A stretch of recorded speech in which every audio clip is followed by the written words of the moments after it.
გამარჯობა. მე ვარ ანასტასია როსტომაშვილი, 10 წლის.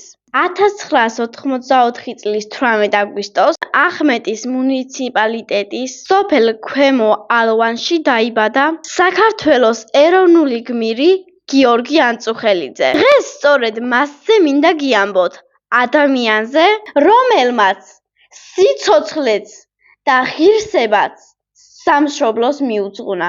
1999 წელს მშობლიური სკოლის საშუალო სკოლა დაამთავრა. 2003-2004 წლებში სამხედრო სავალდებულო სამსახური შინაგანი ჯარების პირველ ოპერატიულ ბრიგადაში გაიარა. ქართველი ჯარისკაცი არა მხოლოდ სამშობლოს იცავდა, არამედ 2005 წლის სექტემბრიდან სამშვიდობო მისიის შესასრულებლად ერაყში იმყოფებოდა. 2008 წლის აპრილიდან მეოთხე ქვეითი ბრიგადის 51 ბატალიონის შემადგენლობაში მსახურობდა. 2008 წლის რუსეთ-საქართველოს ომის დროს ერთ-ერთი შეტაკების შემდეგ ტყვედ ჩაუვარდა მოწინააღმდეგეს. იგი წამების შემდეგ ცხინვალის მეხუთე სკოლასთან ძმათა სასაფლაოზე ცემით მოკლეს.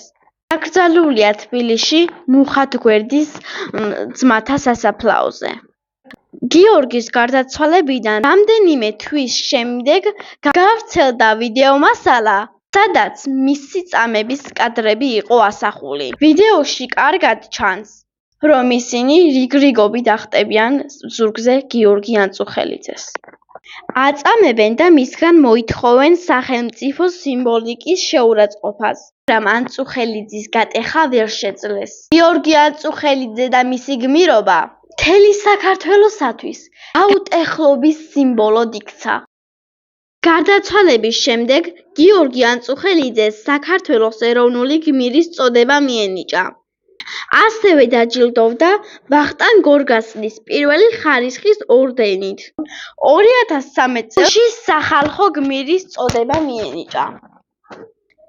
სოფელ ქვემო ალვანში კი გაიხსნა გიორგი ანწუხელიძის მემორიალი. გიორგი ანწუხელიძე არის გმირი, რომელმაც 24 წლის ასაკში სიმამაცის, ვაჟკაცობისა და სამშობლოს სიყვარულის მაგალითი გვაჩვენა.